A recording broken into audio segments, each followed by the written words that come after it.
Dodge this.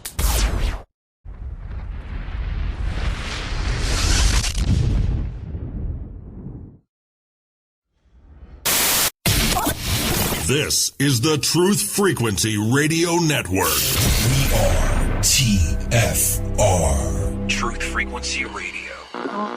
One world currency. The New World Order. Those are the roots of trouble.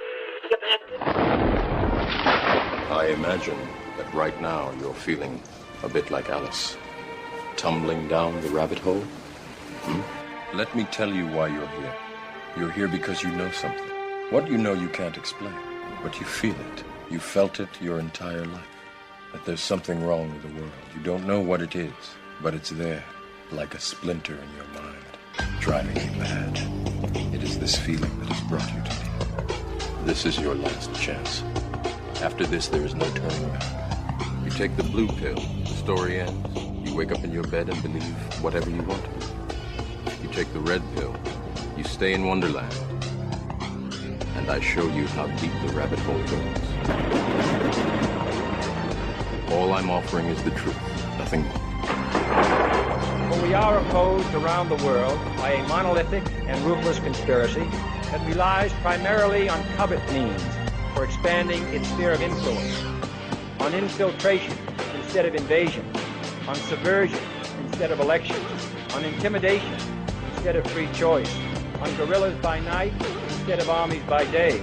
It is a system which has conscripted vast human and material resources into the building of a tightly knit, highly efficient machine that combines military, diplomatic, intelligence, economic, scientific, and political operations. Its preparations are concealed, not published. Its mistakes are buried, not headlined. Its dissenters are silenced, not praised. No expenditure is questioned, no rumor is printed, no secret is revealed. But I am asking your help in the tremendous task of informing and alerting the American people. And now, welcome to another episode of Down the Rabbit Hole. Here's your host from federaljack.com. It's Popeye. Ladies and gentlemen, welcome to another live edition of DTRH. It is January 29th, 2015. Tonight I am joined by a good friend of the broadcast. He's been on multiple times before. All-around awesome human being. World premier activist. Let me just tell you, this guy is one of the people that's willing to throw himself into the grinder for freedom. We'll get into that in a minute. But anyway, he hasn't been on in a while. Last time I had him scheduled to come on was right before the bottom dropped out of my my whole universe there, and then I was off air for a little while, and I had to reschedule everything, move everything around. So now that I got everything stable again with the broadcast, and we're back, full steam ahead, underway. I wanted to make sure that I got him back on here. I wanted you all, the newer listeners. The older listeners will remember who he is, but I wanted the newer listeners to get a chance to get to know him, and I wanted to catch up with him because it's been so long. Him and his crew have been arrested multiple times in between the last broadcast and now. So, and he does this for freedom, like real freedom. He doesn't do this because he wants to be cool. He's got a full-time job. He's got a family, and he still puts his ass on the line because it's the right thing to do. So, without wasting any more time, I want to introduce my good friend, Mr. Korey Watkins from Open Carry Tarrant County. Korey, welcome back to the broadcast, brother. Hey, brother, what's going on? I appreciate you having me back. So, in between the last time you were on and now, you've gotten, you and your buddies have gotten arrested over there in Texas multiple times, fighting for freedom and liberty, and just doing the right thing. And I know it sounds cheesy saying fighting for freedom and liberty, but technically that's really what you're doing. So let's rewind to the last time you were on. Since you were on the broadcast, what's happened? Fill us in. Well, since last time, that was basically when me and my wife were just kind of getting out all of that arrest situation. Another cop watcher was involved with us as well, Joseph Ty. He deals with we both deal with Texas Cop Block, and And we were just kind of getting out of all that ordeal. So much has happened since then. Shoot, I mean, we've had 4 more people arrested since then for no reason at all. Matter of fact, one time we were doing a cop watch, and we pulled up on a house that was supposedly something was going on there. It was a domestic dispute. We were kind of just showing up to see what the ordeal was. The officer had just wrote one of our guys a ticket for not using his blinker within 100 feet. I mean, how ridiculous is that? And they were harassing us. It took 9 cars to write a ticket for not using your blinker within 100 feet. And so we left that traffic stop, and we were going to the next stop where these guys were. And of course, the officer didn't use his blinker like 3 times on the way there after he just wrote us a ticket and stuff. So I got out of the car to confront him about, the blinker, and I don't know, one thing led to another. And this lady across the street was talking about, you guys shouldn't be, messing with the cops like that. They're doing their job. And, it seemed like the way she was coming at us, it seemed like she was kind of yelling or whatnot, but it was just her voice. Sometimes people's voice tends to carry a little bit louder and kind of make it seem like if they're yelling, but they're only really just talking aloud because we were talking across the street. So I didn't want to make it seem like we were trying to ruffle any feathers. So I told the lady, I said, well, let me come across the street and we'll just talk to you like that, so we don't have to yell back and forth. For whatever reason, the officers start coming up to us, are you okay, ma'am? Or, are these guys harassing you? Or, and everything's fine. It's just like trying to make a problem out of nothing. And so, one of my buddies is in the car and he's telling me, hey, get over here. I think they're, about to start messing with y'all, like arresting you guys. So I walk over there towards the car and sliver my way out of it. I don't know how, but they trapped one of the cop watchers, my buddy Pablo, and ended up detaining and arresting him. They said that he assaulted and interfered with the he had assaulted a simple assault on this woman that he clearly never touched. And then he investigated he interfered with the investigation. And it was just bull crap charges. So later that evening, probably not but 2 hours later, we pulled up at another traffic stop, and this was, I think right after we got, or no, Pablo was still in jail, or maybe he was, I don't know, he was either still in jail or right after he got out of jail. We went back cop watching again, and my buddy, we carry the black powder revolvers, the pre-1899 black powder revolvers, because here in Texas, you can't open carry your modern day pistol. So you either got to choose. The only constitutional means of carry is with your long gun or with a black powder revolver. So we on some of the cop watches, we do black powder revolvers. Well, the officer gets out of the car right away and comes right over to our, one of our cop watchers who was open carrying at the time and says, hey man, put up your firearm and we're going to take you to jail. Then not but 1 second later, well, there he goes. He's arresting him, and well, there's our second guy in one night arrested. So they kidnapped 2 of us that one night, both on bogus charges. We're seeing the tyranny at our front door. And man, just last week, 2 more people. One guy, we didn't say one word. We got out of the truck, walked to the back of the truck. They said, put the guns up or we're going to arrest you. And I tried to, talk to them like, hey, is open carry now illegal all of a sudden in Arlington? And they didn't want to have nothing to do with that. So I put my AK-47 up right as they were grabbing the other guy. And I wouldn't have minded to go to jail, but the whole issue there is I didn't want my AK to be taken from me because they're starting to arrest us and they're keeping our firearms. They're not giving us our knives and guns back, even though some of this stuff doesn't even have to do with the gun. Like they arrested Jacob Dova for the black powder revolver, and clearly on film you can hear them saying it's about the firearm. And then when they got to the station, they changed the charge to interfering with public duty. Had nothing to do with the firearm, even though that's what they originally said. And then they switched it at the police station, and then they never give you back your gun. So they have 3 of our guns and some of our knives, our phones, our cameras. These guys have been stealing stuff from us. And it's kind of getting old. So, but yeah, 4 arrests in the past 2 months, and they got 3 of our guns. And what are the grounds for them keeping your possessions? I mean, not even, I'm not even going to say guns. Your physical possessions, because let's break it down to the basics. They're just taking your stuff Right. and holding it. So what are they saying? What's the reason? I mean, there's no justification, but what's the excuse? Right. The excuse is that they were a deadly weapon on, dealing on scene, I guess. And we're trying to get with the district attorney to return some of that stuff, and it seems to be going in a good direction.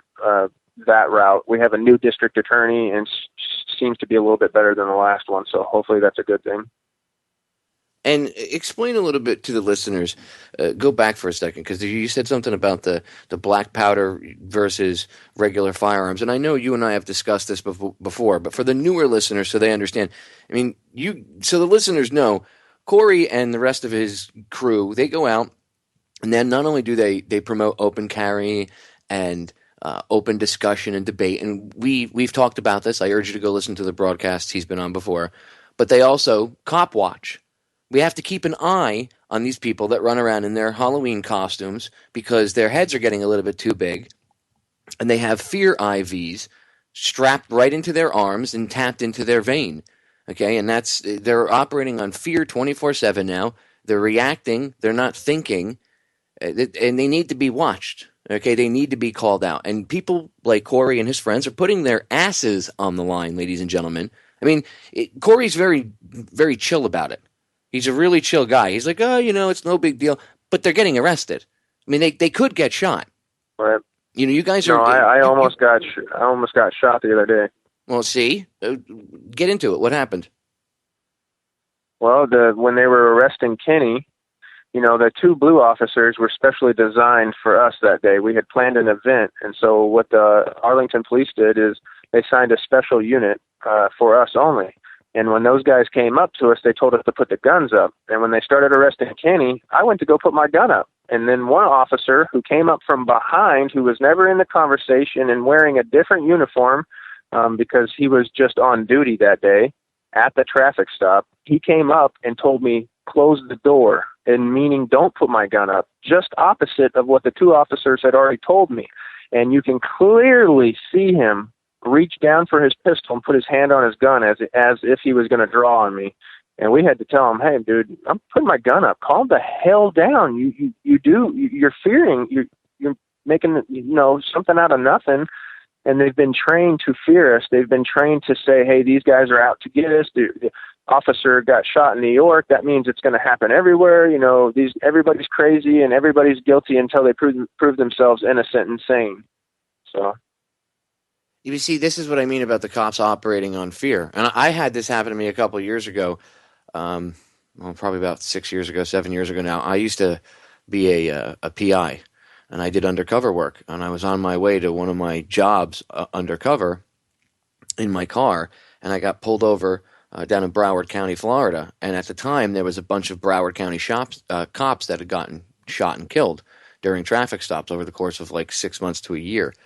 So they were all on edge, and they, obviously their superiors would get them all pumped up on fear before they went out on the road. And 3 of them pulled me over SWAT team style, Korey. Like, I mean, remember, I work with the police as an investigator all the time, and here these guys pull me over. When they pulled me over, the way that they pulled me over, I just slammed on my brakes and I threw my hands up and I just sat there. They walk over with their guns drawn on me, and the cop goes, "Why do you have your hands up?" I said, "Why are you pulling me over like SWAT?" And he goes, "Touche." I said, "Right, maybe if you lower your weapons, I'll lower my hands." I said, "I don't feel like getting shot because you guys are overzealous."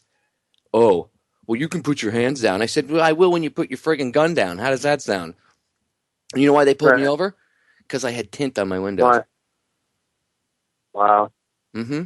So I got guns, three guns pointed at me. And I mean, like, they stop me they come at you in kind of like a triangular fashion. You get 2 in the front and 1 from behind. And the 2 in the front come at you from 2 angles, so you can't steer the car in either direction, and it's hard to get through the center. They block you.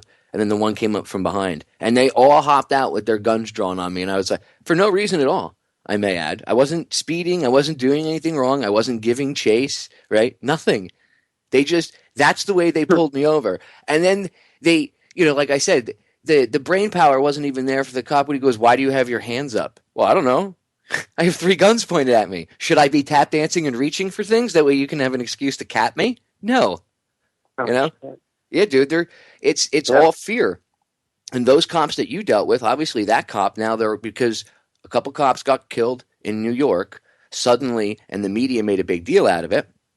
Suddenly, everybody that opposes a police officer, and this is the narrative that's out there, by the way, suddenly now if you oppose a cop or you're a cop watcher, you want to kill cops. Right.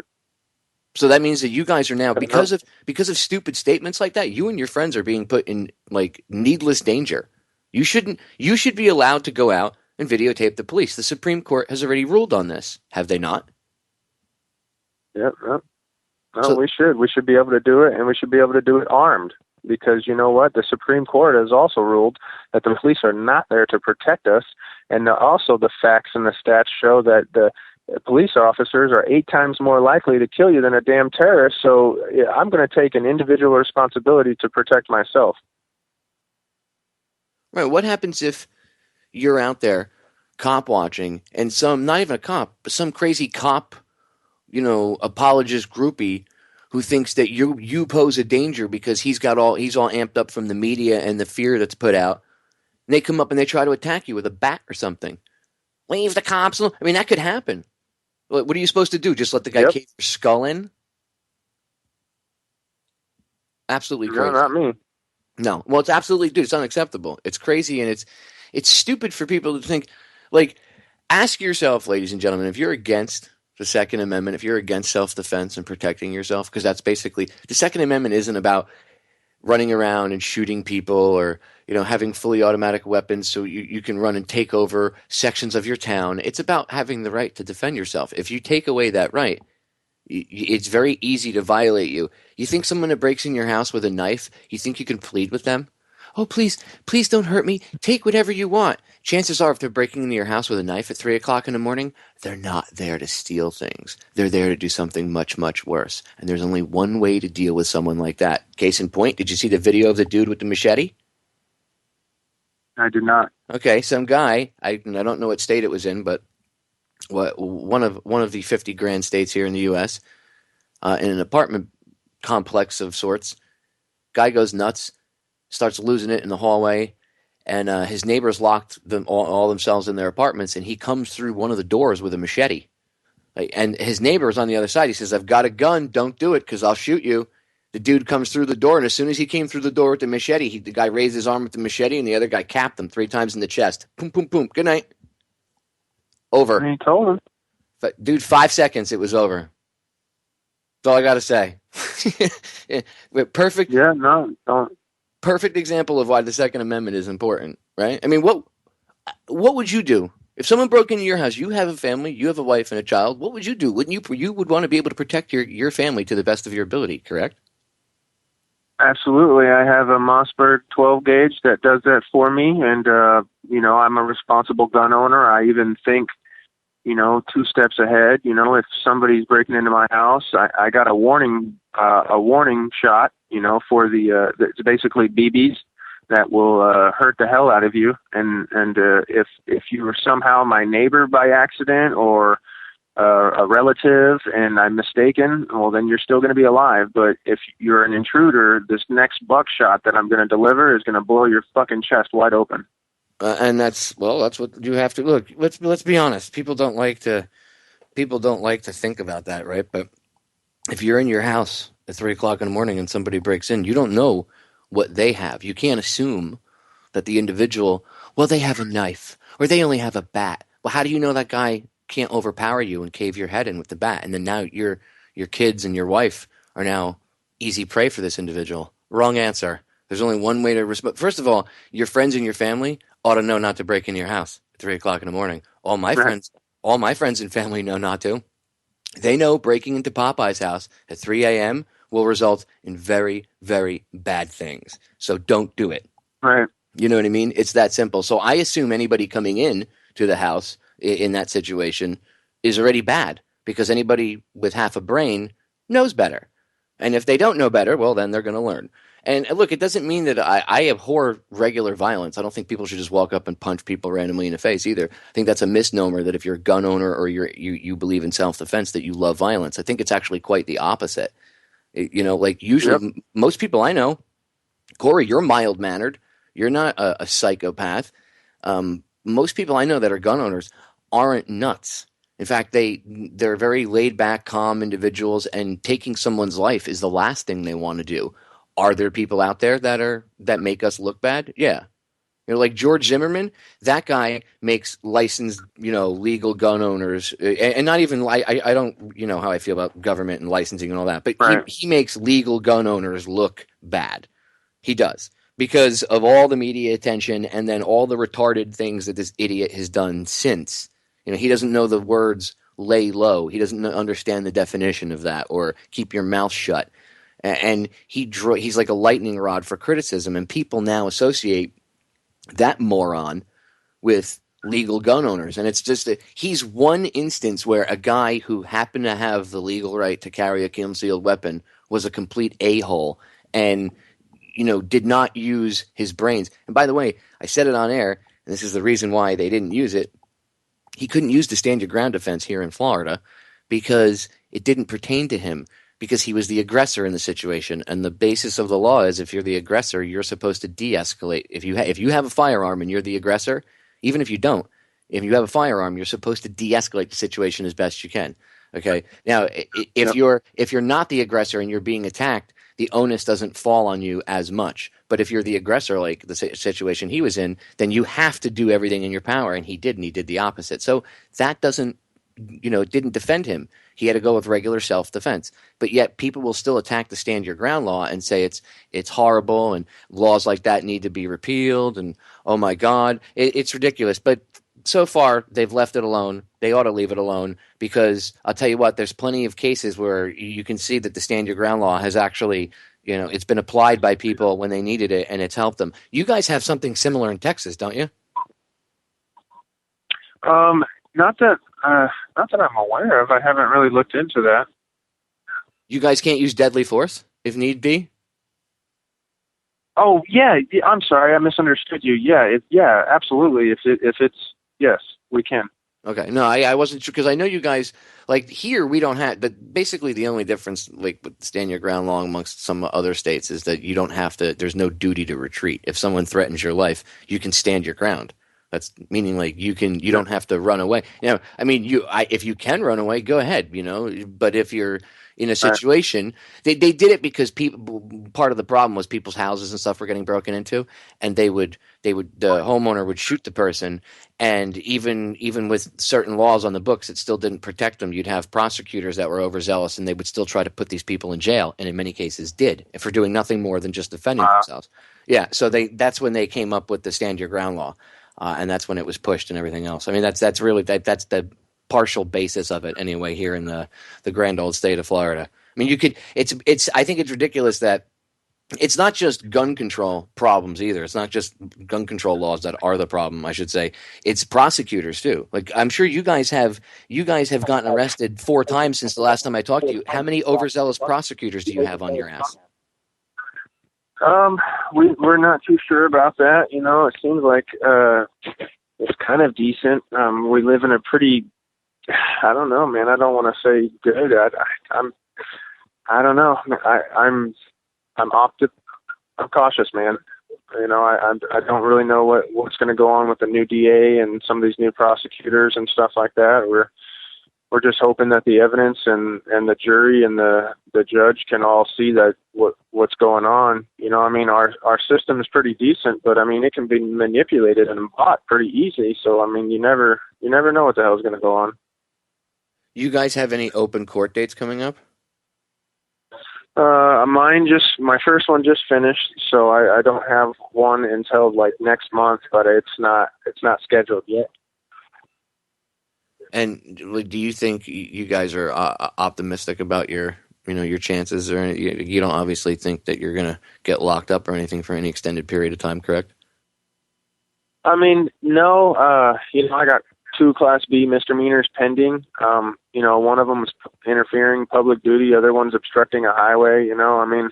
I was standing on a sidewalk, so I'm not really sure how I can obstruct the highway, and I was complying with officers' orders, so I can't really see how I would be, impeding in their investigation. So even if I was charged, I don't think I'd be doing any jail time. I mean, it's like maximum 6 months in jail, and it's like some petty charge. I homeschool my kids. I have a job since I was like 15 years old. I just don't see them putting somebody in jail like that. I mean, I understand if I didn't have a job and I was a deadbeat and I was always in trouble and stuff like that, but I just don't see them doing that. Even the Arlington PD over there and their whole government system that loves you and the rest of your friends in Open Carry Tarrant County so much, you think they're going to try to push to bust your guys' balls any harder than they already have? I mean, they mess with you for free speech. I mean, it's not even about the open carry stuff. They just mess with you for basic free speech at this point. So do you think it's going to get any worse or no? I don't know. We're trying to prove a point. We just want to film. We want to stand there and film while we're openly carrying. Can we not do both at the same time? It's like we either get the first right or the Second Amendment. It's not like both of them at the same time. I guess in the Constitution it says you can't like combine rights at one time. I don't know. I think there's a caveat on the bottom. There's like a side thing that says all these rights are, all these rights can only be used individually. It's like a coupon, cannot be used in accordance with any other deal. You have to look at the small print in the bottom of the Constitution. Right at the bottom of the Bill of Rights on the lower right. It says cannot be used in conjunction with any other coupons or discounts or offers. Oh, okay, I see. I can't use the First Amendment and the Second Amendment in conjunction with one another. Although that's why the Second Amendment is the Second Amendment, because the First Amendment was free speech, and then the Second Amendment was the right to carry a gun to back up said free speech. Anyway, we're going to break, ladies and gentlemen. Stay tuned. We are back, ladies and gentlemen. So now that Kory and I have caught up on the past 5-6 months, and we've been able to chat and discuss him and his friends' multiple arrests. Again, I can't point out the fact enough that these guys and women, ladies and these gentlemen that go out there, they put their asses on the line, ladies and gentlemen, for an idea. And they're not doing so violently. In fact, they're putting themselves in a very dangerous situation where they have to deal with, in many cases, thugs who don't have any problem killing somebody for no reason. And I'm not talking about gangbangers. I'm talking about the largest gang there is. That'd be law enforcement. And they go out and they deal with these individuals. In many cases, these individuals are very unstable. And yet these citizens, they put their asses on the line, not only to prove a point about freedom and the right to carry, and that if someone's openly carrying a firearm, it doesn't make them a terrorist or a killer. They destroy that whole meme instantly with their actions. But they also cop watch. And we're going to get into, I'm going to have Kory explain later on.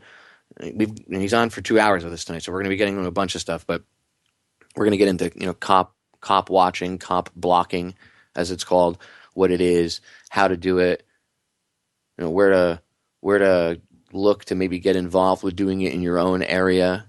The more people watching them, the better. You, ladies and gentlemen, are the watchers on the wall, so to speak. Anyway, I want to get back into gun rights since we're on this topic. Kory was talking to me during the break. He was telling me about an open carry bill that's going on in Texas right now. Kory, what exactly is the bill that is going through the Senate right now, and what does it entail? Just you guys would be open to walk around wherever?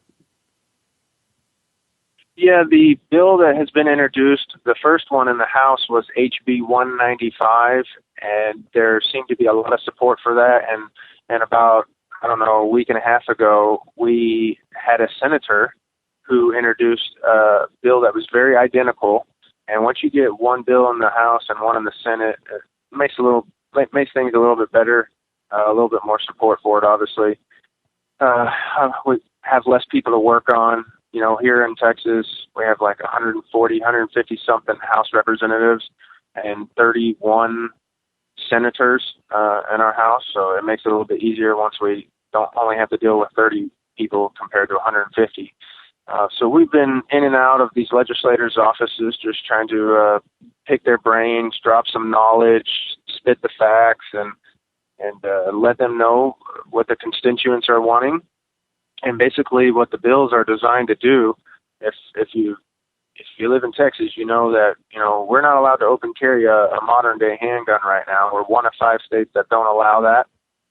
Florida, California, we're all in the same mix. We're like felons if we decide to keep and bear arms openly. And we can do it with our rifle, our 100-round magazine on a AK-47, but you can't do a Glock 19 with a 15-round magazine. So we're trying to get the laws changed to free that up, to allow a freedom of choice, whether you want to conceal or whether you want to open carry. And right now we don't have that freedom whatsoever, and that's what we're working on. If you live in Texas, it would be very nice to make sure that you call your senator and tell them to support SB 342. That would get rid of any kind of regulation on open carry of a pistol. You wouldn't need a license to do it, and that's what we're trying to get back to, is kind of what our founders intended. And we're trying to remind the legislators that when we went through a process of our conventions, whether the Republican convention here in Texas, we had over 10,000 delegates who unanimously voted for constitutional carry as the number one priority. And that speaks volumes when you go into an office and they tell you that, well, we're still looking at this bill, or we're not too sure about it, and we're still doing this and that, and then you got to hit them with the facts. Well, your constituents unanimously voted for it, and it wasn't like, hey, we had a couple hundred. I mean, we were in a convention center with thousands and thousands of people, and when they voted for the bill, you could hear a pin drop when they asked for the nays, because there was not one single person that voted against it. And when they asked for the yays, it was like, yes! It was like a roar, a thunderous roar. And so, with that being said, you would think that these people would be taking our bill a little bit more serious, since it's sitting there right there in front of their hands, and the constituents unanimously voted as a priority for it. So we're unfortunately, you have to go down there and beg and plead and demand to get rights that are given to us by our Creator and protected by the Constitution, and now they're gone somehow. So, I mean, the system here is jacked up, and we're down here messing with it. So it'd be good if we got some support from people. SB 342 is the bill to support in the Senate. Call your senators. Call the Lieutenant Governor, Dan Patrick. Let him know you support it. We were in a meeting with some of his executive people today for about 30 minutes, and that meeting went real well. So we're just trying to get the message out, man. It doesn't matter if it's in the street, in the chamber, on page, Facebook. I mean, we're going to hit it from every single angle you can think of. So that's what we're doing. And I don't see any reason why you shouldn't open carry. Honestly, do you want me to be straight up honest with you, Korey? Personally, I would prefer if people were openly carrying as opposed to concealed carry. Because concealed, I mean, if you think about it, and this is why the argument against open carry is just ludicrous. It's all fear-based. The reason why people are afraid is because they see the gun. It brings about this fear in them, and rather than face that fear and see if it's actually founded in any sense of logic or not, or just total emotional and ignorance, they don't even want to deal with it, because our society is now taught that you don't deal with your feelings, you put them away. You don't look at things like that, make you uncomfortable. You go, oh my God, I can't deal with that. So that's what the gun. It's not even about the gun. There's a much deeper meaning behind it, right? So the gun itself is just like this physical reminder of an uncomfortable feeling that they don't want to deal with. It's not even that they don't, because most people I know that don't like guns, like I know a lot, I've converted people. Like, oh, I don't like guns. I'm like, did you ever shoot one? No. Did you ever hold one? No. So then why don't you like them? Well, I saw videos. How about I let you hold one and shoot one? And then they fire it for the first time, and usually it's, oh my God.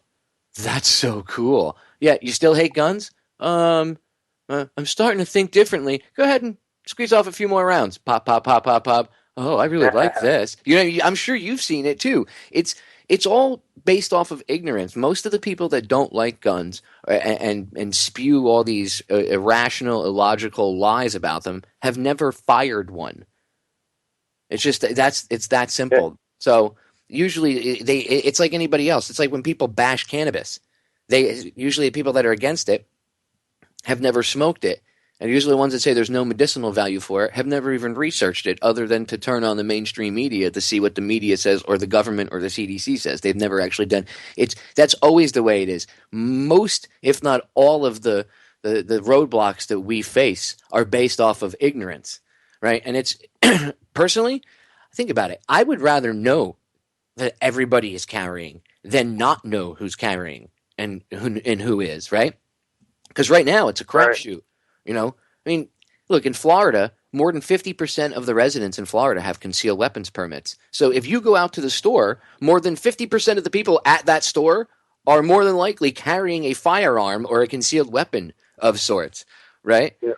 I think it would just be, look, to me, it's like being open and honest, right? Like you're walking around, you're out in public. When you guys go to Target, you guys are walking around with your AK-47s on your back. Look, I know you're armed. I'm not worried about the guy with the AK-47 because you're not running around aiming it at people, right? You're just walking around with things strapped to your back. As long as you're not trying to hurt anybody, I don't care. You know, I'm glad that I know you have that firearm. If something happens, I can go, hey, guy with the AK, we need a hand over here in aisle 9. You know? Yeah. Urban assault in aisle 9. Seriously. A lot of the stuff is definitely based off of lack of education and people fearing things. You know, one of the examples I use is, how did you feel about a car when you first started driving? You know, you weren't too sure. You were kind of scared of it. You know, you were kind of edgy. But after you got used to it, it was secondhand nature. You just get in it and you go. And cars kill.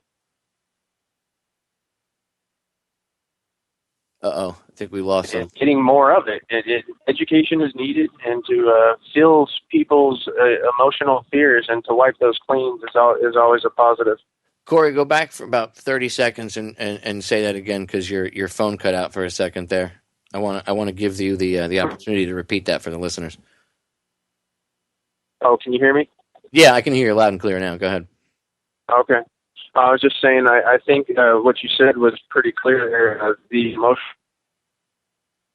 lack of information, people fearing something that is not true. You know, it's kind of like driving a car. When you first started doing it, you weren't too sure about it. You were scared of it. But cars kill more people than guns do. It's all about education and just learning about it. I wholeheartedly agree. And again, if everybody would just put their fears aside, we'd have less problems in this country as a whole with everything.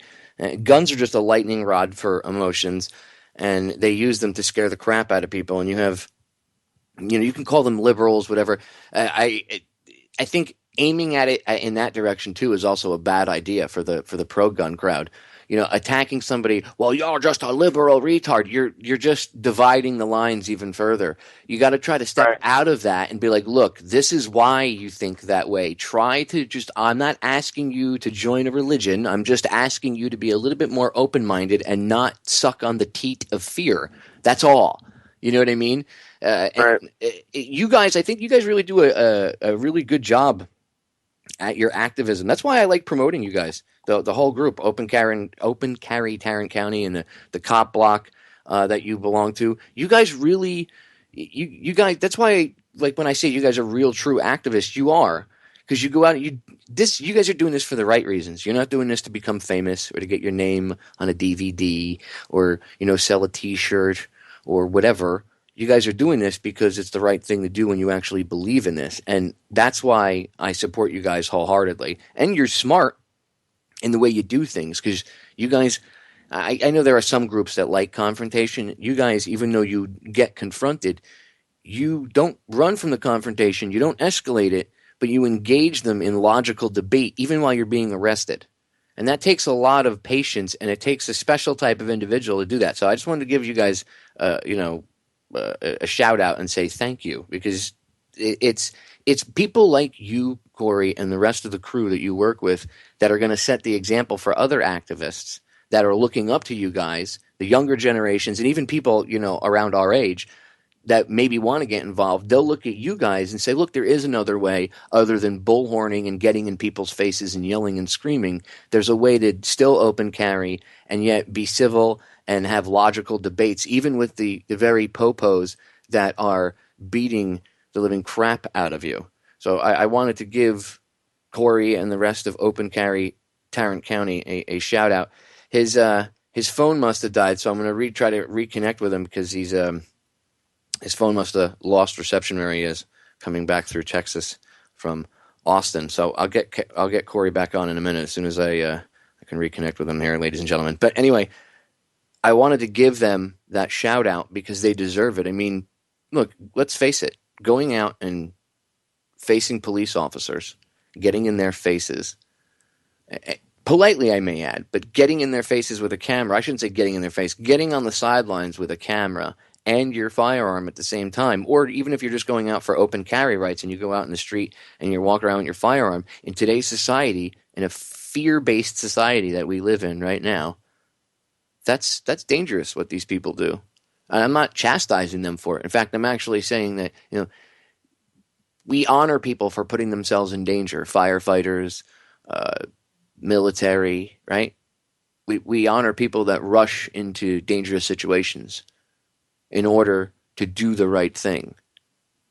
That's what these people do. That's what Open Carry Tarrant County does. That's what Open Carry Texas does. They're standing up for their rights. They're creating a discussion. The fact that the media has to attack them, the fact that the powers that shouldn't be via the police have to go after them and harass them, the fact that the police's masters have to get their dogs, as they're called. By the way, make no mistake, I'm not making fun of the police and calling them names when I say that. The police and the military are called by the powers that shouldn't be. They call them their pets, their dogs. They literally call them their pets. Why do you think when I was in the military we had dog tags? What do you think that's about? Oh, that's just a nickname, Popeye. No, we're their pets. What did Kissinger say about military men and women? We're just dumb, stupid animals to be used as pawns for political objectives. I'm paraphrasing a little bit, but he said the part that's not paraphrased is the military men are dumb, stupid animals. Literally, verbatim what he said. To be used as pawns, like chess pieces, which I say all the time. So all you cops out there that run around harassing citizens, doing nothing wrong, I may add, not violating the law. I'm not talking about people that are running around openly shooting into the air and like robbing marketplaces. That's not what these guys do. It's not what these men and women do at all. And yet you harass them for the people that look at you like you're a dog. I want you to think about that for a second. How does that make you feel? Your masters look at you like you're a pet. And don't tell me that you're okay with it. If you're okay, if you're cool with being someone's pet, wow, just you're pathetic. I actually feel sorry for you. I don't have any hatred or anger towards you. I actually feel sorry for you because you're that pathetic of a human being that you'd prefer to be someone's pet than be free and be yourself. That's pretty sad. And it's extremely pathetic. I know I'm not someone's pet. I know my fellow veteran friends aren't someone's pets. That's why most vets most of the people that end up being very vocal that I find as of late are veterans. Veterans, sometimes you get guys that are still asleep, but there's a large chunk of veterans that are awake because they see through this.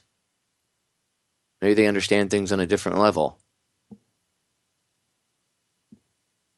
That's why they're labeled terrorists, by the way. returning vets are terrorists, because they come back and go, man, this is bullshit.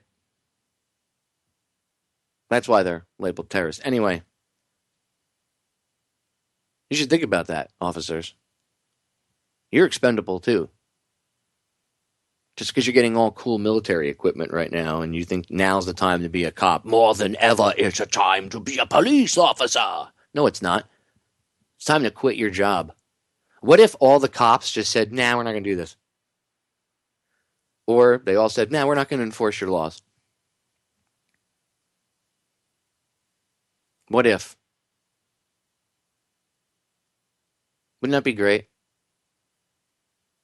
What if? What if there were no soldiers to fight wars? We wouldn't have these problems. That's why I always try to get people to change their perspective. If I can get you to change your perspective on things, if I can get you to look at things just a slight bit differently, maybe you can get someone else out there to look at things a slight bit differently, and you never know the true change that you could affect. Again, that's why I like Korey and the whole crew over at Open Carry Tarrant County. Just because of if for nothing else, for the way that they handle themselves when they go out and they protest. Because they're not arrogant about it. They're very low. They're out there and they're in your face, but at the same time, I don't know. I don't want to say professional because that almost the term professional protester. I just don't like that term. But they're I guess professional about the way they do things. They're just smart about the way they do things, the way they engage police or other people, even if they're getting arrested. So they're doing an activist thing. They're engaging in activism, right? But yet they're doing so with a higher level of thinking. They're not just running out with a bullhorn and screaming through it. That's what we need to do. That's what we need to emulate. The rest of the planet, the rest of the world needs to do this type of thing. We need to go out and we need to engage. Don't be afraid to engage the police in conversation. Don't be afraid to engage anybody in conversation, but do so with logic, not emotion, not acting out. As I said, use Open Carry Tarrant County and Korey and the rest of the crew over there and the cop block group that he belongs to as an example. And I think we have Korey back with us now. So, Korey, we got interrupted there. I was pontificating a little bit about, I was giving you guys credit, and I was just speaking to the police for a second, explaining how that they're considered dogs and pets by the powers that shouldn't be, and that they really shouldn't be willing to violate their fellow humans' rights just for a buck or because they think they're part of some special clique. But I did want to make sure I gave you guys a shout out and a big thank you for all the stuff you do. I think you guys honestly are a good example to other activists out there. So I'm glad you're back with us. I want to get into the cop block stuff, and I want to talk about some activism for a while with you now. So we got about 5 minutes, a little less than 5 minutes before the break comes up. Take as much time as you need. I want to get into cop blocking, what it is. And first, go ahead and plug the local cop block group and organization that you belong to. Yeah, I don't know what happened there. I guess I dropped a call driving back from Austin. But, the cop block group that we're involved in is the local one is North Texas Cop Block. So if you're in the North Texas area, or even if you're not, get on the Facebook page, give it a like, share it, invite as many people as you can. It's North Texas Cop Block. And we also have a Texas Cop Block page. That's kind of the main thing for Texas. And we're just trying to spread a message, whether it's here some information local or whether it's national-wide stuff. We're just trying to spread the message around and get more people involved, get more groups going. The cop block is very, very simple. It's individuals going out and just creating an extra line of transparency for people and the police officers, because a lot of people think if you're cop watching, automatically for some weird reason you hate cops, and I don't think that's the case. People are just looking for more accountability, more transparency, a better line of figuring out what's going on and where the problems are, so we can solve them. And you know, when we go out, you can clearly see there's a difference when you have a camera on an officer and when you don't. We've heard multiple times from people who, you know, we were recording traffic stops, and you know, we went to go interview them and see what was going on with the stop, and immediately they would tell us, as soon as you guys got here, that officer's attitude changed, and I appreciate y'all coming. I mean, we've heard that a bunch of times, so it feels good to hear that as well. I mean, you're sitting out there, you're recording the officer, and you're thinking, man, I'm just sitting here recording, and there's nothing going on. But some of the things that are going on, you don't really see, you know, on like right in front of your face. They're going on. You know, he's making sure he's, you know, dotting the I's and crossing the T's, you know, because he's got a camera on him, and it's quite frankly, it's a camera that he can't control, or all of a sudden malfunctioned, or they lost, or something like that, you know. So that's a good way to keep an extra line of transparency. People going out and recording the police officers and filming them. And, you know, depending on your state laws and stuff, I definitely recommend having a line of protection, whether it be open carry or a knife of some sort. And, you know, it's not like, you know, I'm telling you to be scared of the cops or something like that. It's just a means of protecting yourself, because government and the police are not going to do that. You know, you need to take an individual responsibility on yourself to do that, even when you're cop watching. You know, I've had some people say, well, you know, I agree with open carry, and I'm just not sure. I'm not sure about doing it on cop watch. Well, then you're not really sure about open carry. You know what I'm saying? I mean, why is that? Why does the officer get to open carry when he's on a police stop, but I don't? You know what I'm saying? Is, to me, that's kind of like he's the master and I'm the slave. You know, what kind of country are we living in? I thought we were like land of the free, home of the brave. You know, we're more like, you know, land of the slave and home of the license or something. I don't know. We got to ask permission to do everything. Sooner or later, we're going to start asking permission to use like extra pieces of toilet paper, or we're going to get fined for wiping our butt too much. I don't know. It's just gotten out of control, man. So, you know, I think the cop watching is a direct action. It really affects the police officers and making sure that their line of duty is being done correctly. You know, we've built relationship with a lot of the police officers, even sometimes the ones in Arlington. You know, it seems sometimes like you're not getting through to them, even though you're just talking to them and you're dropping the knowledge and you're continuously pounding them about, you know, the rights of, you know, what their duty is. A lot of the officers these days will talk about, well, you know, I'm taking commands from above. I can't really do nothing about it. You know, I'm just doing my job, following orders. Yeah, the Nazis. You know, the Nazis said the same thing at the Nuremberg trials, and look how that worked out for them. I'm going to pause this right there, Korey, because the break is sneaking up on us. Ladies and gentlemen, stay tuned when we get back. We're going to get more into cop block with Korey. I want to keep discussing this and talk about this a little bit, because this is an important subject, especially in the atmosphere of fear that's being pushed out right now to the police and to the general public about all this. So stay tuned. 3 short minutes. We'll be right back. Do not go anywhere. Check out Open Carry Tarrant County on Facebook. Ladies and gentlemen, we're back with hour number 2 here on tonight's live edition of Down the Rabbit Hole. I am your host, Popeye, from FederalJack.com. It's January 29th, 2015. Hanging out with my good friend, Korey Watkins, cop block, and a member of Open Carry Tarrant County. If you missed the first hour, I suggest you go back in the archives, no matter where it be, on FederalJack.com, YouTube, Truth Frequency Radio, or wherever else you may be listening to my broadcast in the archive format. Go back and listen to the first hour. I urge you to. And don't forget, ladies and gentlemen, if you go to federaljack.com/Popeye, very simple, easy to remember link, federaljack.com/Popeye.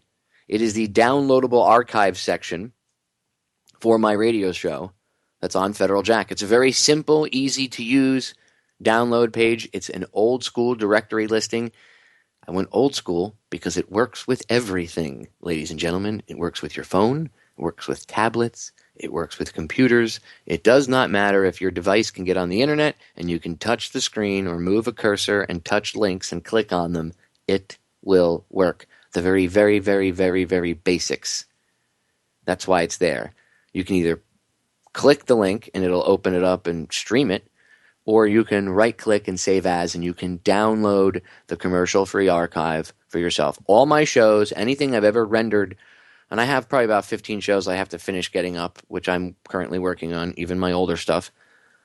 Even if it's a year or two old, I'm getting anything I've ever done all put out there. It's one of my goals to get everything done. So, federaljack.com/Popeye. federaljack.com/Popeye. And you can download any of my old broadcasts I've ever done, including all the times my good friend Korey's been on. And we've discussed this stuff. And we've talked about activism and cop blocking and open carry and why people should open carry. So here in hour two, we're going to continue with this discussion right now about activism. I want to pick Korey's brain about his thoughts on homeschooling and a few other things because he homeschools. And we can get into that. We have a whole hour. But first, I want to stay on the topic of activism because it's important for people to get motivated and inspired when they see other true, really just freedom-loving. I hate that term because it sounds so cheesy and 4th of July-ish and bleh, but real activists, not paid for, not people doing it because they want to be famous or they want to do YouTube videos, people doing it because it's the right thing to do because they have children who they want to leave a better world, okay? And that's one of the reasons, again, that I promote Kory and his friends and everybody over at Open Carry Tarrant County and the cop block groups that they're a part of because they do an excellent job. So cop blocking, this is what we're going to get back into. Cop blocking, this is what Kory was talking about. It's when you go out and you just watch the police. Now, they have a different twist to it in Texas because they have open carry. They actually do open carry while cop blocking. Now, many people might say, well, that's just crazy. They're asking for trouble, Popeye. They're carrying guns on them. Of course the police will think they're dangerous. But why? That's the point. Just them having a firearm does not make them a criminal. That's a fallacy. You're throwing logic out the window.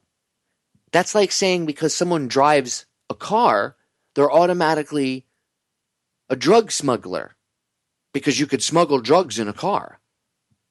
Well, no, that's apples and oranges, Popeye. No, it's not. You're saying because someone carries a gun, they're automatically a killer. Well, what else are guns used for? Well, you could hunt with them. You could sport shoot.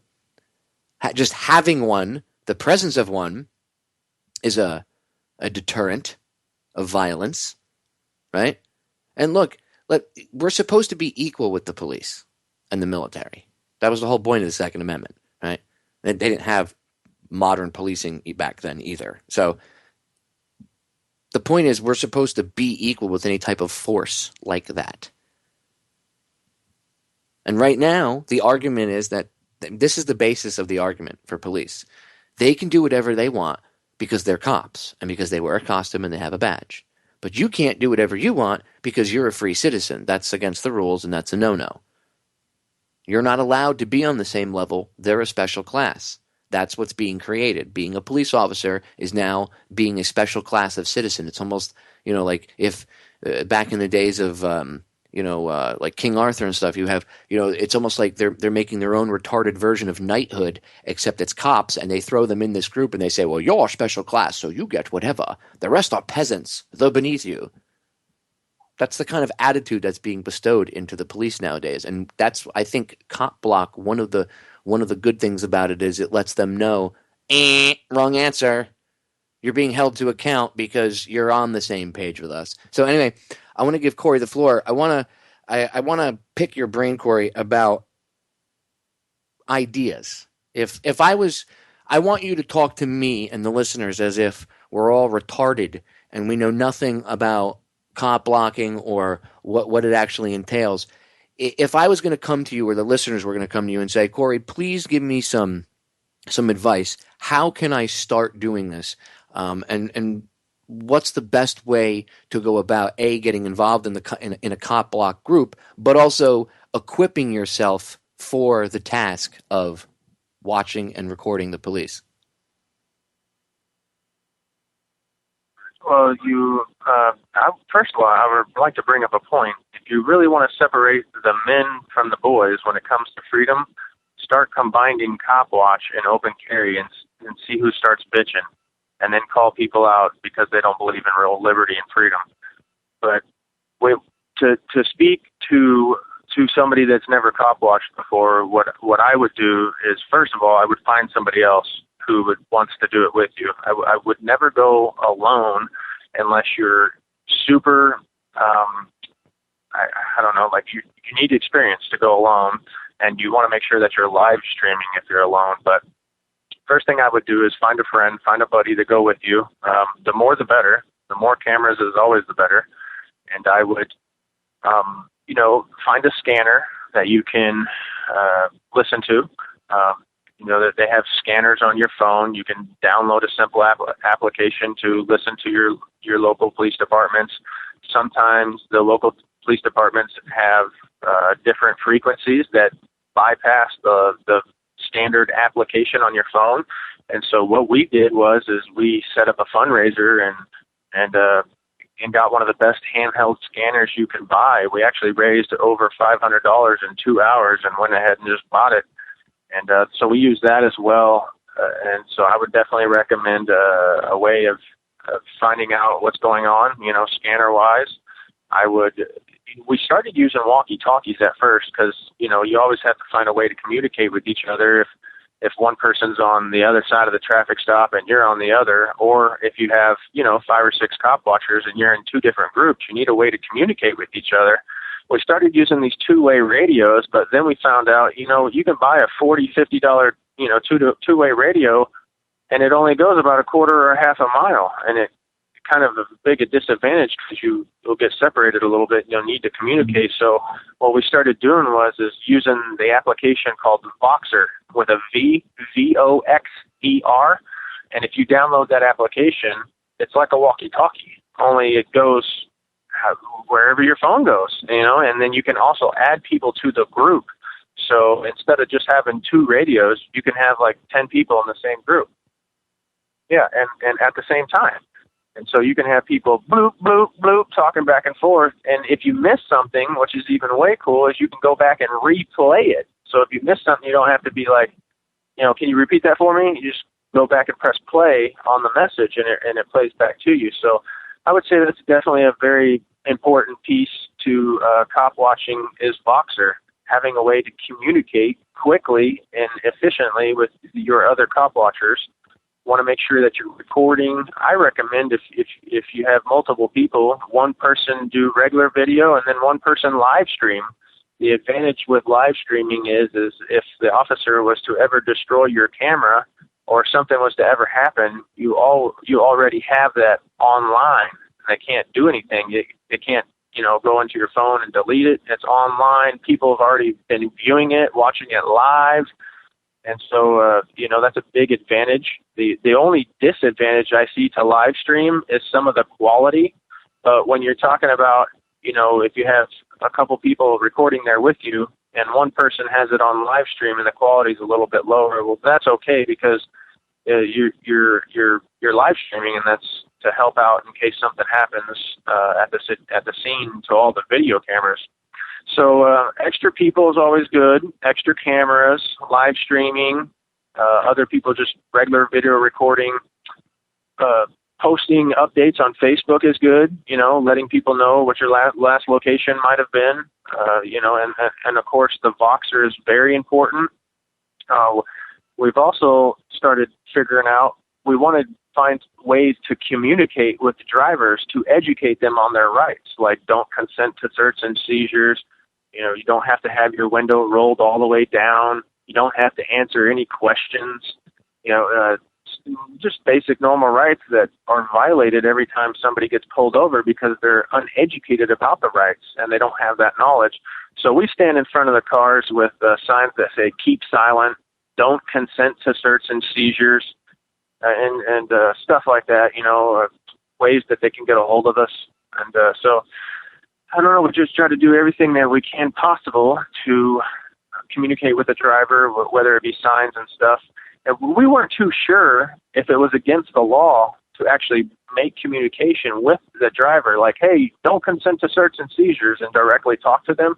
That's why we were making signs and stuff like that. And plus, we don't want to have some way or another of the officer saying that we were somehow interfering with their investigation, even though if you look at the law, it clearly says that freedom of speech or merely somebody's voice or speaking couldn't be interfering with an investigation. You know, freedom of speech is freedom of speech, but that doesn't mean they won't arrest you. You know what I'm saying? They'll arrest you. You can go down to the station and figure it out later with a judge. They're very good at doing that, especially in Arlington.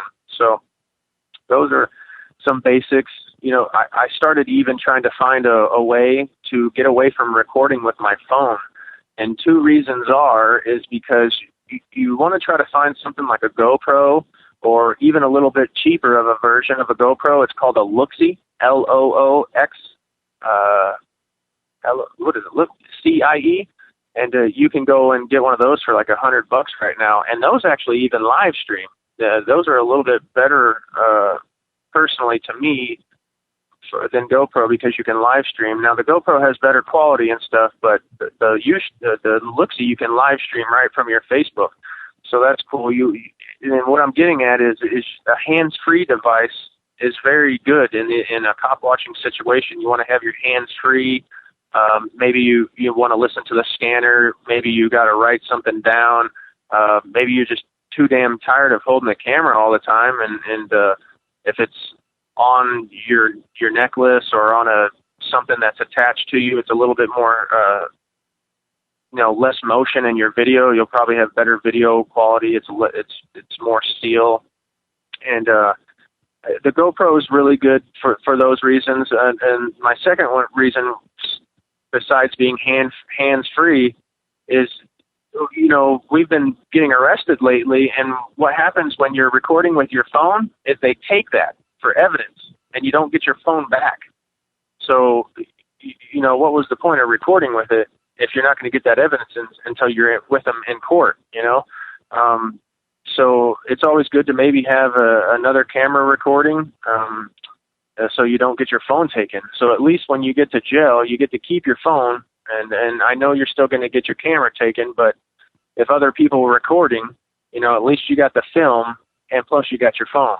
So the phone's very important.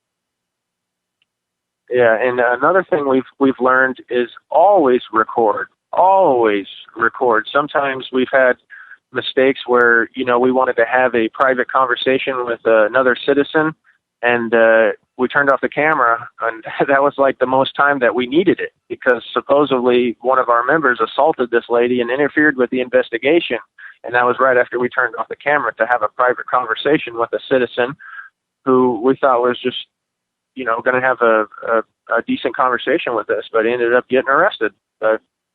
And I don't know if I'm missing anything. I think those are pretty much the basics of going out and cop watching and kind of protecting yourself and making sure that, you're filming, that you have people with you, you're making connections on the outside world with other people, and you're protecting your property. You want to be hands-free. It's just a bunch of different things that involved, and you never really know. I'm pretty sure that the other groups have come up with other things that better suit their needs and have come up with different ways to cop watch, and maybe their ways are better than ours in some instances. But this is all gone from learning from doing experience and just getting out there and cop watching, and then we find something out and we're like, damn it, next time we need this, or we're going to do this next time.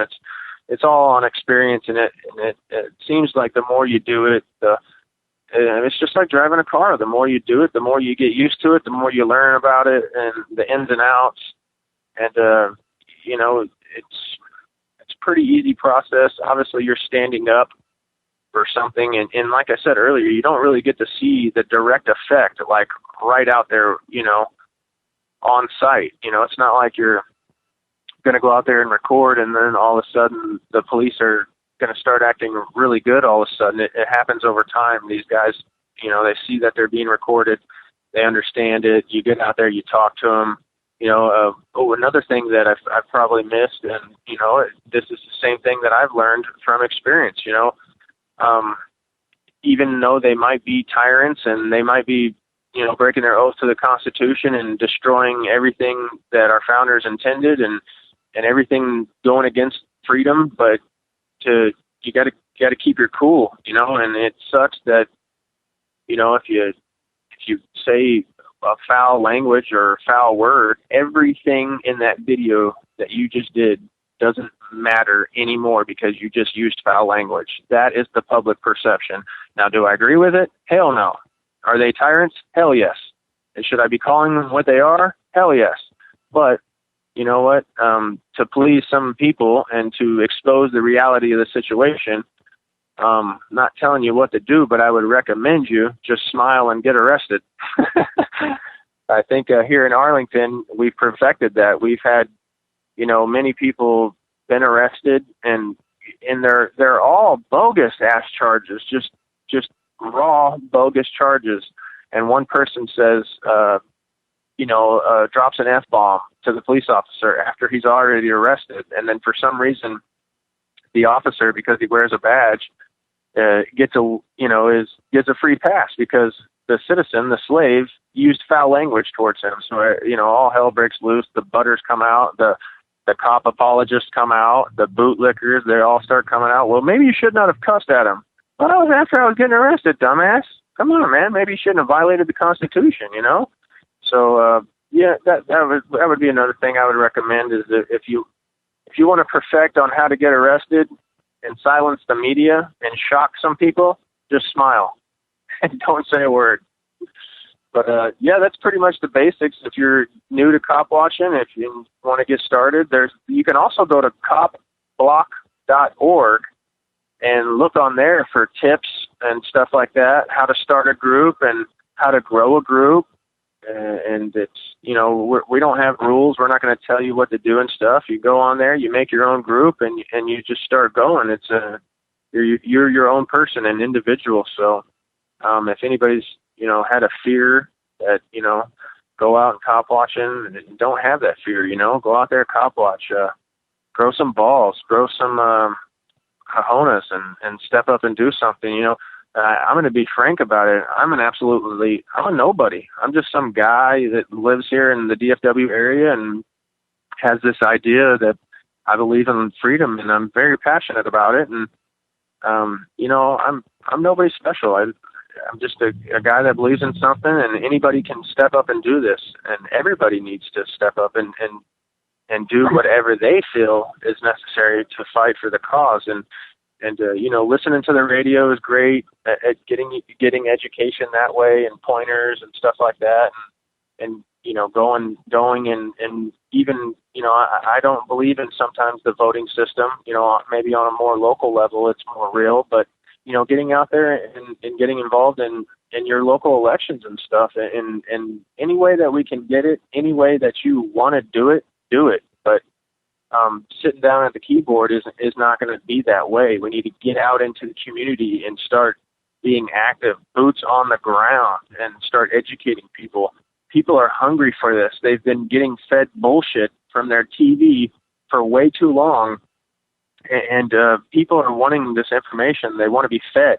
They're hungry. They're like starving kids, and they need this information. And you will get backlash for putting it out there, but they'll never unhear what you say. You'll leave them a seed of knowledge, and hopefully that seed sprouts into this big tree of liberty. But if it doesn't, at least you tried. So that's the whole ordeal with cop walking. And what you were talking about with they'll arrest you and let the judge sort it out, that's what's known as, there's a little phrase we had when I was younger, and I used to use this. I taught the federal jack guys this. Because we used to do cop blocking back in the day. We called it stringing. We used to just go we'd run around with a scanner and chase the cops around in different calls and just go do the same thing cop block did or does. And I would tell them, look, because I used to work with the police a lot when I was younger. And I was a firefighter, and then I did a lot of towing and recovery. So I worked with the cops on impounds and stuff. And the cops always had this motto: you may not do the time, but you're going to take the ride. Meaning, you may not go to jail, but your ass is going to be in the back of the police cruiser and you're going to get arrested no matter what. Because it's their way of inconveniencing you almost because you pissed them off. I mean, I have friends that are cops. They've told me that, I've heard stories, either things that some of them did, where most of them are pretty good. They're not idiots.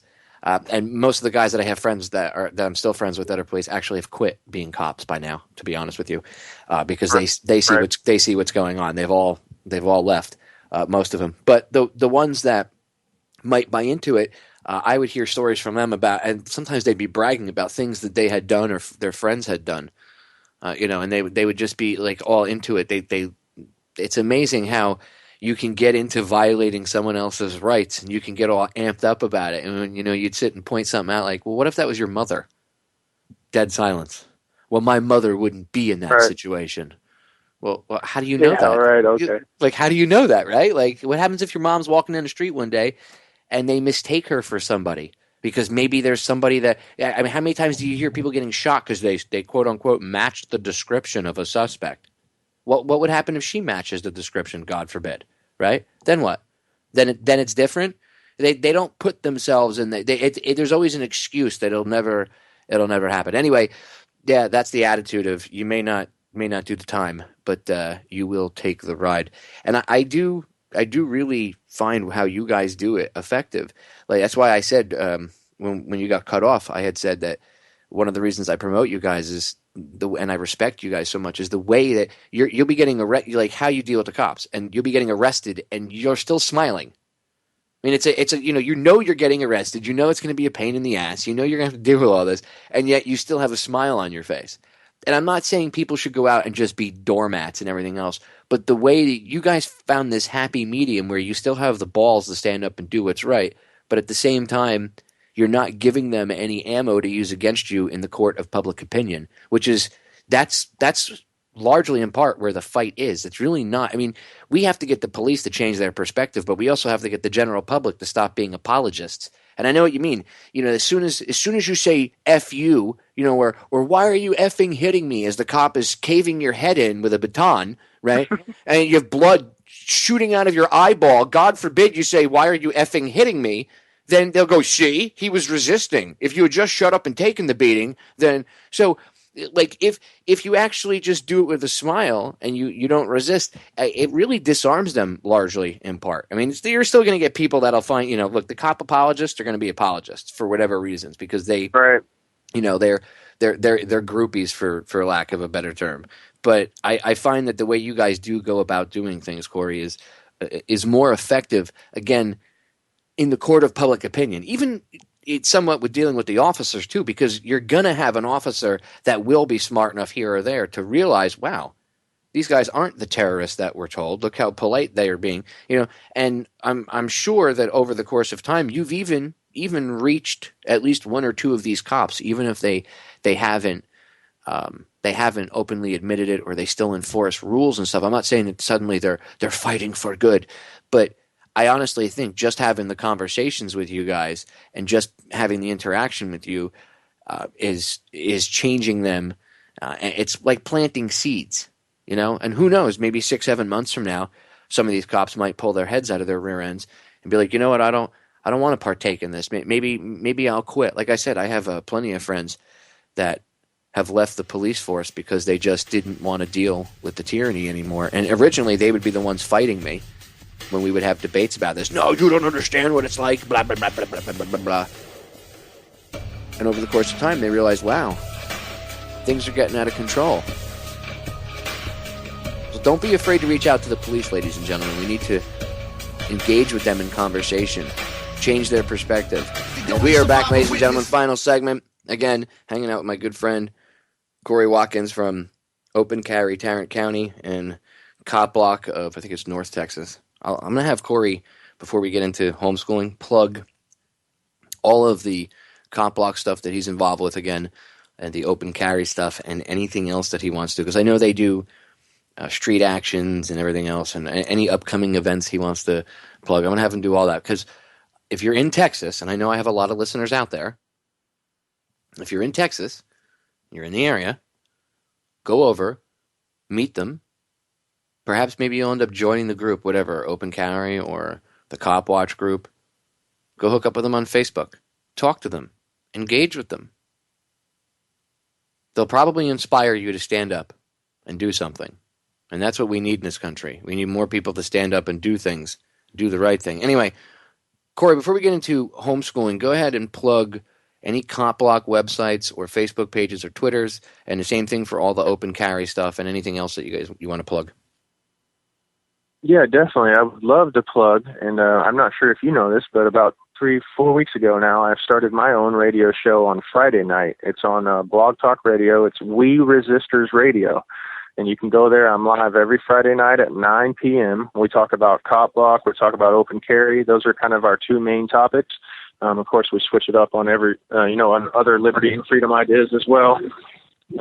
Sorry for the background noise. I just stepped outside. I'm traveling back from Austin. I was down in the legislator's offices all day. But anyways, yeah, the radio show every Friday night, 9 Central Time.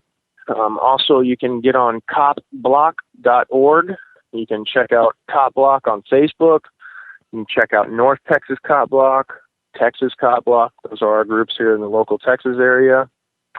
If you're, wherever you are, it doesn't matter. Get on and support us on Facebook and give us a like. The likes, the shares, the comments, that spreads messages. I don't know if people understand how Facebook works or not, but it's kind of like a popularity contest. The more that you comment, the more that you like, and the more that you share, the more the further the message goes. And so, check out the Cop Block groups. Check out Open Carry Tarrant County. That's our Open Carry group here in the local Tarrant County group. Of course, if you're in Texas, if you can't find an Open Carry group in your area, something's wrong, because there's Open Carry groups everywhere over here in Texas now. And so get involved in your groups. I understand people got jobs and people got school and people got kids and stuff, but you ain't going to get more freer by sitting and doing nothing. You got to make sacrifices.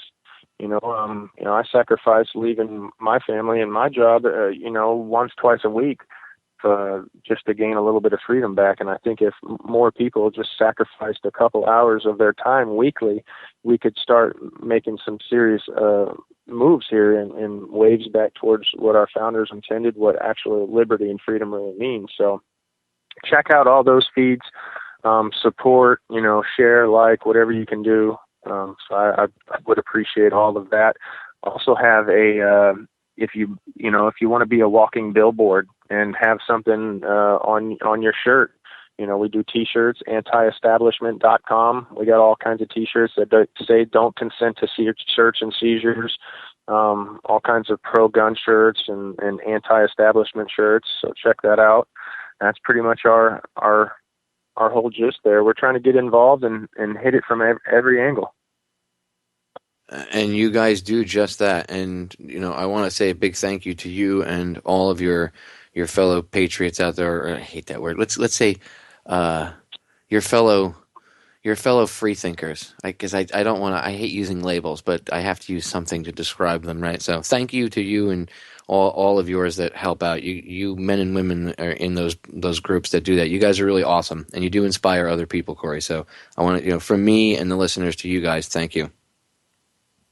I appreciate that, man, and that's what it's all about. Is people might get on Facebook and be like, "Oh, look at Korey. He likes attention. He posts pictures all the time." And it's like, no, that's for motivational purposes. I want people to see what I'm doing so they'll get some damn motivation and they'll go out and do it too. Because, like I said earlier, I'm nobody special. Anybody can get out and do this. We have many people active in our groups and that are standing up and doing something, and not one person, not two people. We need everybody. So get up and do something. Be bold. Stand for something. And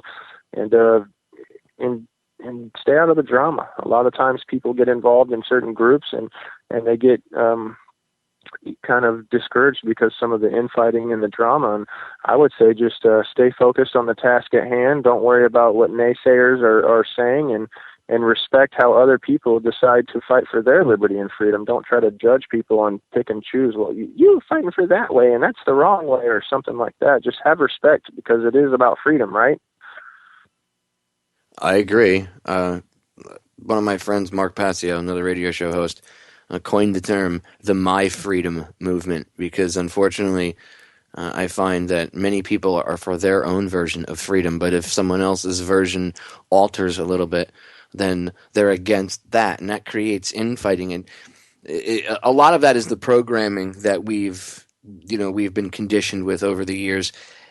Many people think they're awake, yet they still fall back on some of the very same programming. So really what I think people need to do is actively check themselves. And it's not something like you wake up and you're like, okay, well, I'm awake. I understand there's problems now in the world, so I'm no longer susceptible to things. Oh, contraire, mon frere, you are very susceptible to the very same things. You just have to keep yourself in check. That's what it's about. It's that simple. And I think if more people did that, again, it's a change of perspective, Korey. I've talked about this a lot on air.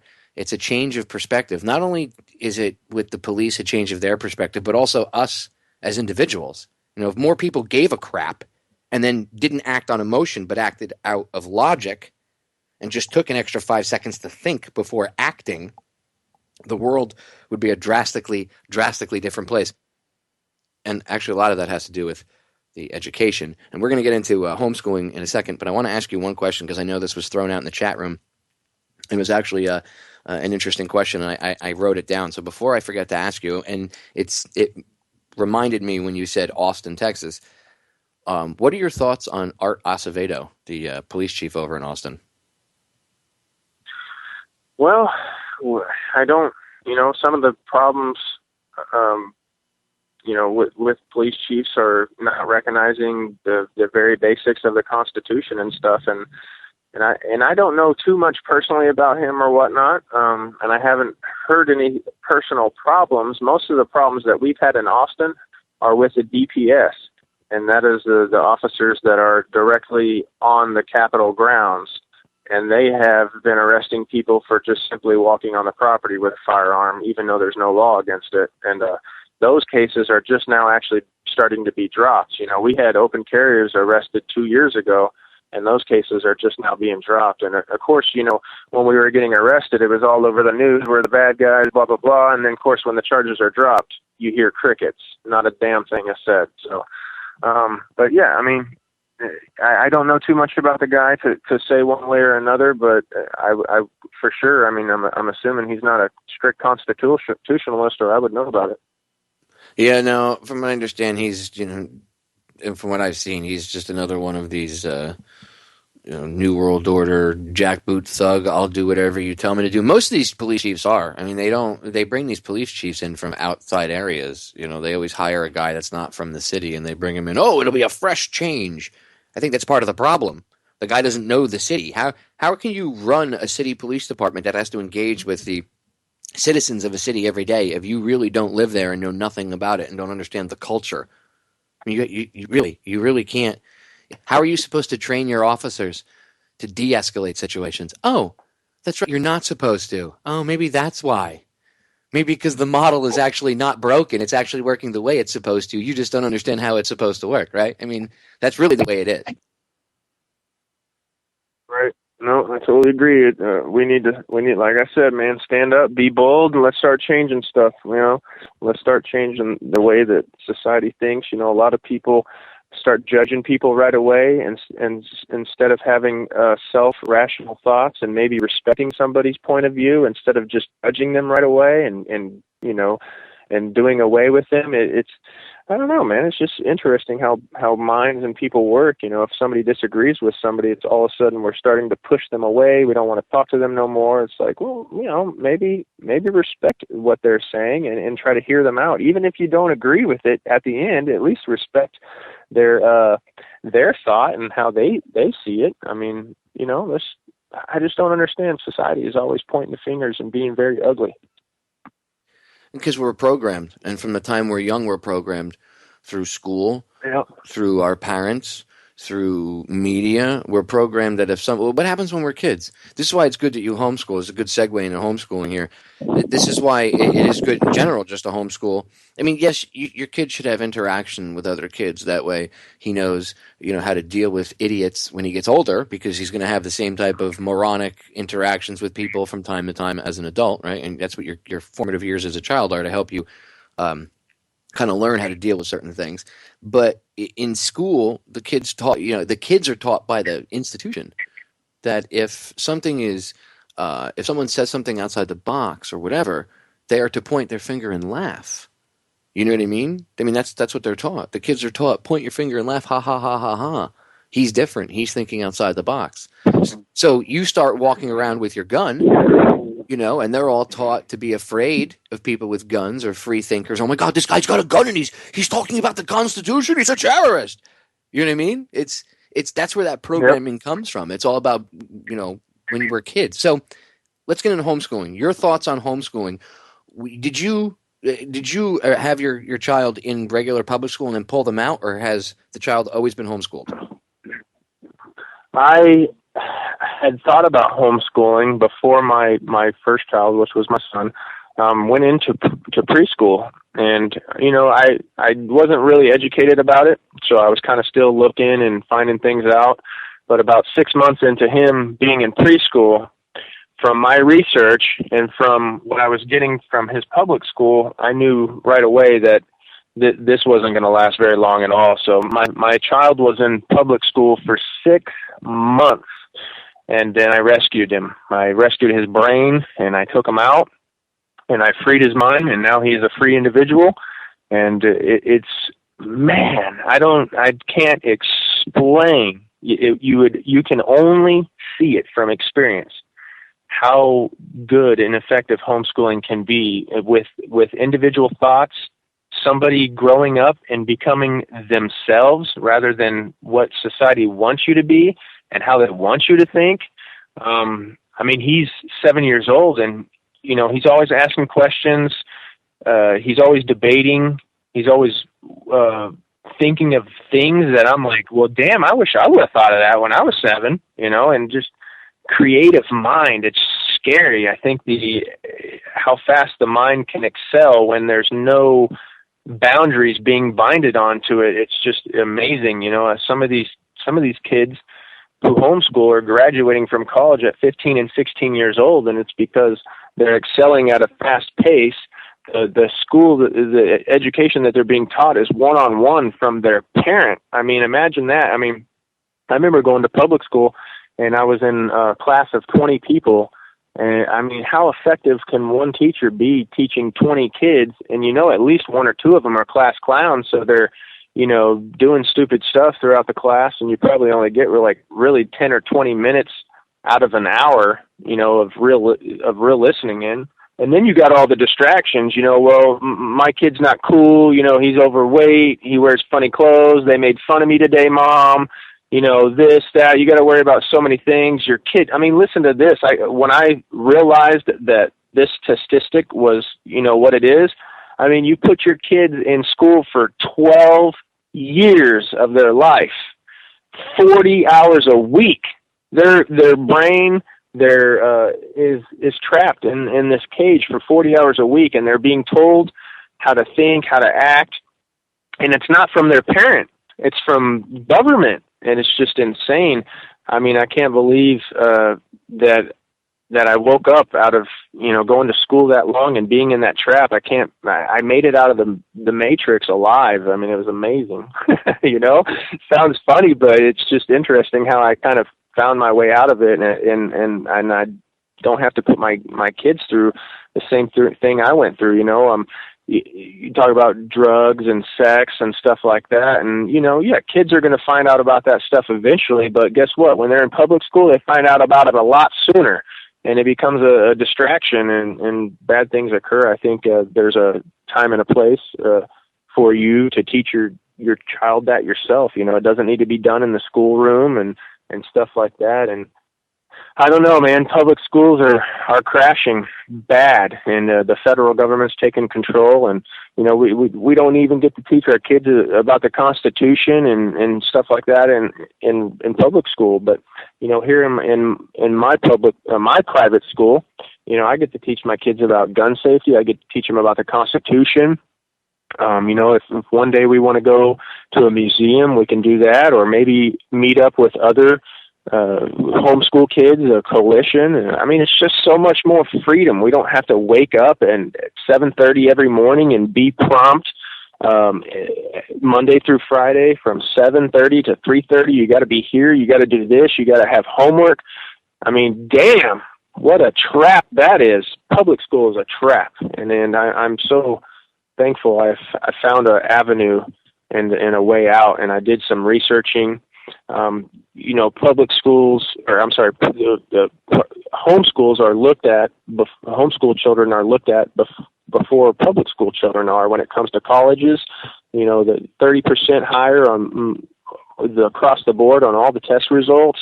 One of the biggest myths that I've ever heard about homeschooling is that your child will have no communication skills. They'll lack communication, and that is just so farce. That it couldn't be more further from the truth, because when we go to the park, my kids are the first ones asking people, what do you want to play? You want to play tag? You guys want to do this? My kid will talk to a 40-year-old, a 60-year-old, a 20-year-old, a 2-year-old. He's not grouped in a group of kids that are lumped together, and that you can only talk to them because they're your age. It's just a wild experience, and you really can't grasp all of this, what I'm saying, by me just saying it. You would actually have to go through the process. It's just truly amazing.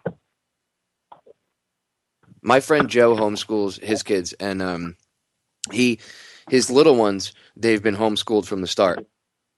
But the older one, he was in a public school. He was, I think he was in like middle school or just beginning high school at the time.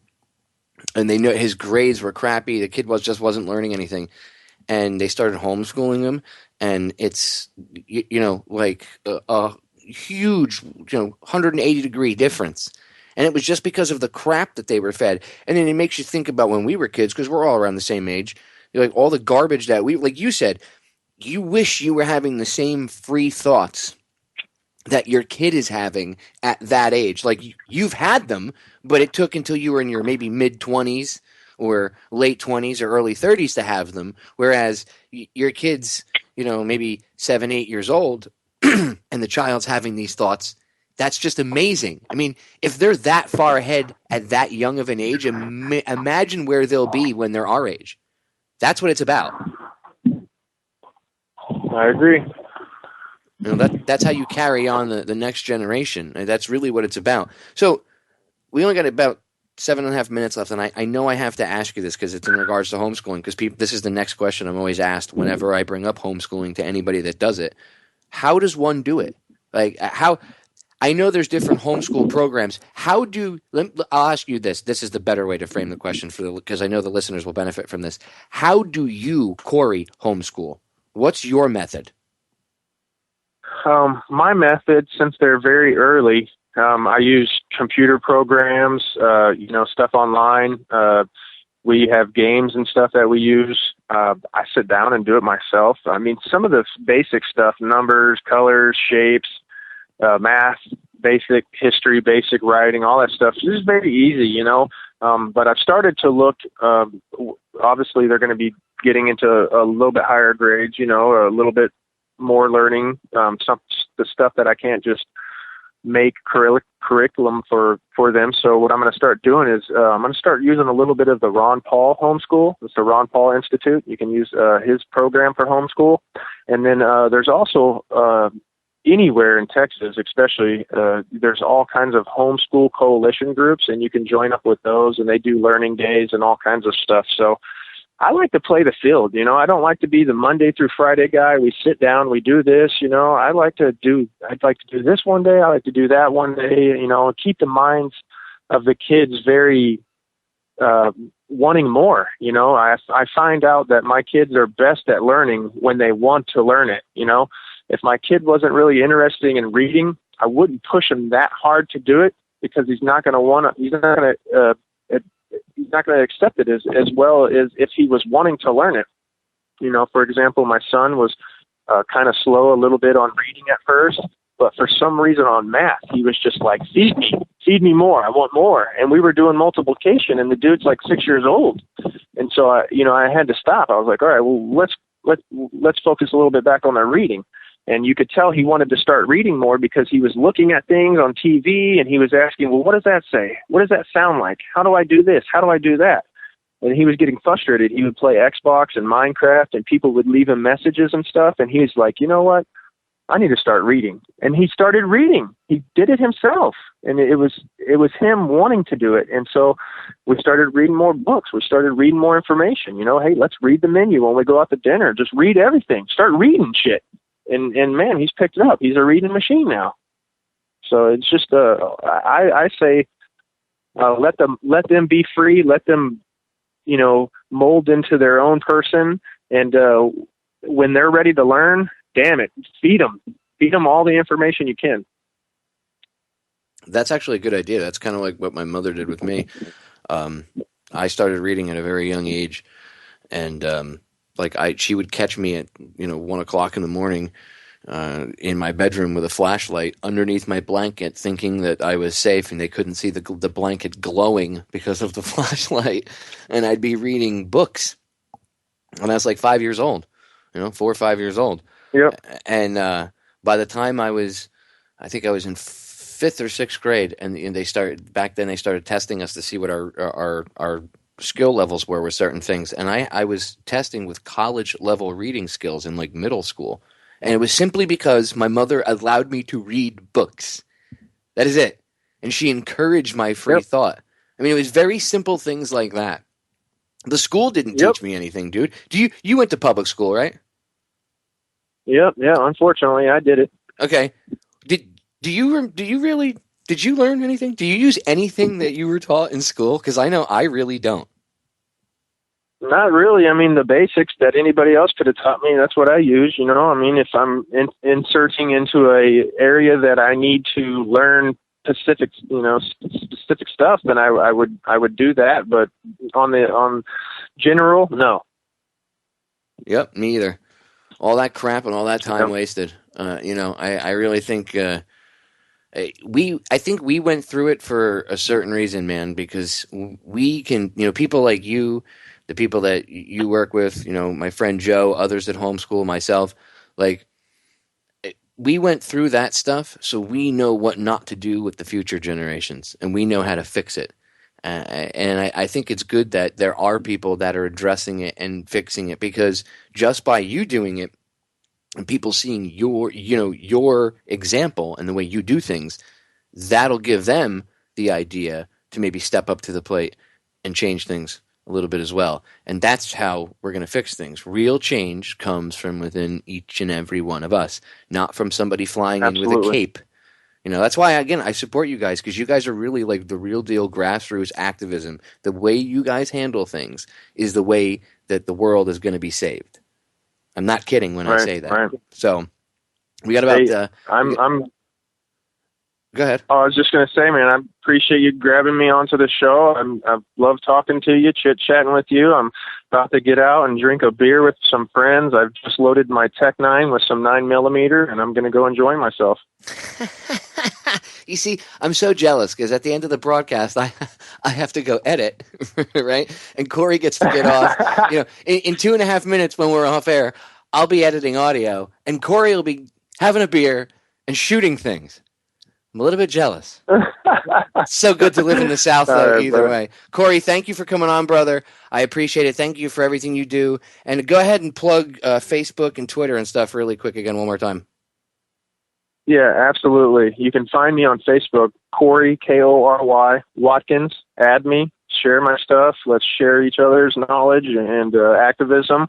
Get on Cop Block. Get on North Texas Cop Block. Get on Open Carry Tarrant County, and let's be bold. Let's start doing something and spread the message. Awesome, man. Thank you so much for everything you do, and thanks again for coming on tonight, Kory. There he goes, ladies and gentlemen, Kory Watkins. So, last minute and 10 seconds here before we go off air. I want to inspire you, if I haven't already. Do something. Pull your kid out of public school. I'm busy, Popeye. Change. Be the change. It's that simple. 3 words. I'm actually getting it tattooed on the side of my throat in about 3 weeks. My friend's doing it for me, and he's going to freehand it on the side of my throat with a pen and then tattoo it. This is Sparta! That's how much I believe in that. Be the change, ladies and gentlemen. Be the change you wish to see in the world. As I always tell you, the solutions to our problems are an inside job. I believe in every single one of you. Believe in yourselves. I'll catch you all again next week. I love you all. I'm out of here.